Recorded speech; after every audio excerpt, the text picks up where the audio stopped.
Alafia. I'm Philip John Nymark, the founder of the Iyanifa Foundation International, and I'd like to welcome you to this week's iteration of the Weekly Ifascope. For those of you who don't know, the Weekly Ifascope is, of course, a in-depth, up-close look at the energies most likely to impact your everyday life in the coming week. The secret here is we cannot change all those things that are going to happen, but we can change how we respond to them. Each and every one of us has a knee-jerk or automatic response to how we deal with joy, pleasure, fear, anger, all kinds of things like that. We immediately go throw the car into forward and we go, straight ahead. And most of the time, of course, that's not the best option for you. So what the Weekly Ifascope does is it samples, in a sense, through a rumula, millions, and I mean millions, of similar to exact kinds of things happening to people all over this planet, and it's happened to them for hundreds and perhaps thousands of years back. And the conclusion that's reached by allowing the rumula to guide us is to give us the best possible opportunity at maximizing the results of all these events. Sometimes it's going to be a little hard. Sometimes it's like putting something away and wanting to reach for it or have an itch you can't scratch. But the point is here that the rumula has all this information for all these years. And in putting that to work with the events that are going to occur is how you get the best possible solution. Of course, individual readings are more specific. People ask me about that all the time.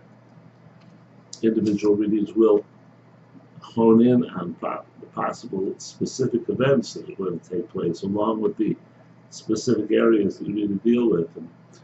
But for a general kind of a reading, the Weekly Ifascope provides a tremendous amount of education, information, and success in your everyday life.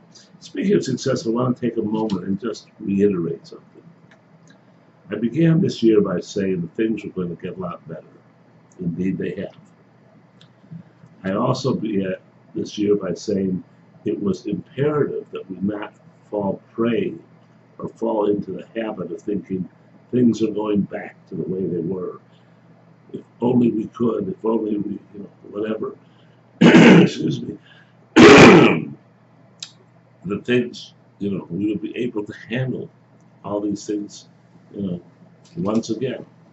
But the truth of the matter is that we were skating on thin ice, as it were, or we were, dealing with a bubble, or we were involved in a society with promises that could not ultimately be kept. And we were doomed to disappointment and to, in a sense, failure. But we have the opportunity this year of resetting our clock, as it were, of taking this improvement in the economy, which is real, this continued improvement, but making our decisions to examine our personal life, to examine the things which we want to happen, relationships, health, all kinds of things which we kind of put on the back burner while going for that almighty dollar. Please give that some thought, because frankly, in the intermediate to long term, it's the only way that you're going to find happiness.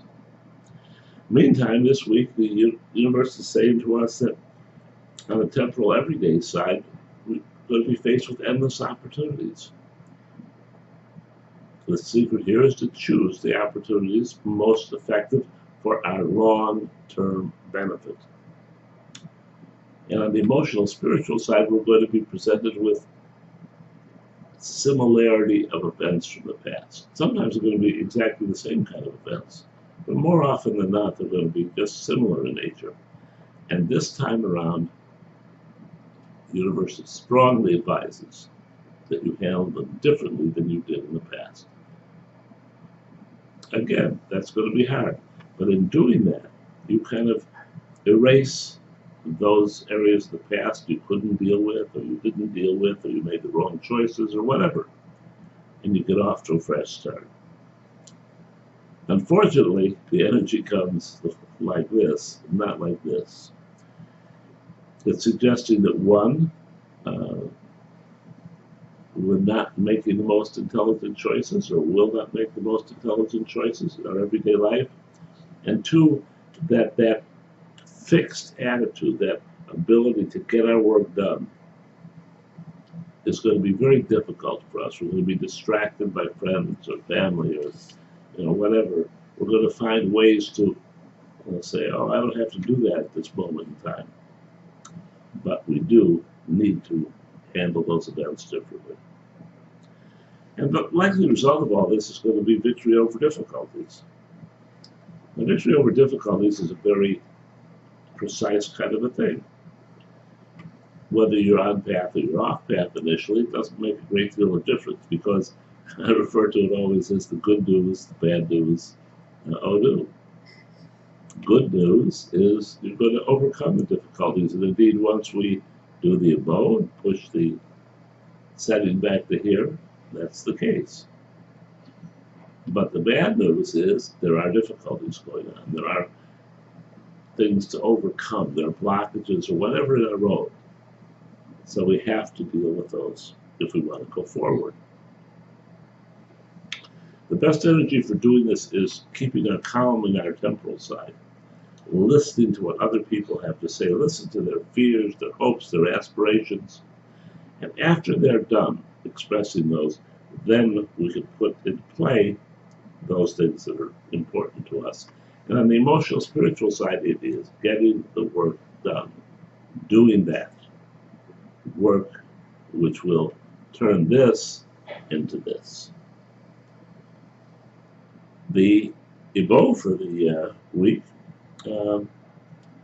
goes to our Yemoja. It's been a long time since we've had Yemoja. So it would seem that it's trying to get us into looking at the whole, looking at our lives, not just individual events, but looking at how our lives fit in to what it is we want in the future. And what is it we're going to offer? A watermelon. Luckily, it's summertime, so a watermelon shouldn't be too difficult. What you do is you take a small white candle, tea candle, whatever. You buy a watermelon at the store. You place it in front of Yemoja, or what represents Yemoja for you, and pray to Yemoja for these two things, for this ability to stay calm and listen and be empathetic to what other people have to feel about events transpiring, and to, in the emotional, spiritual side, stick to your guns. Make those decisions that resonate to the past based upon your hopes for the future. Until next week, love and blessings.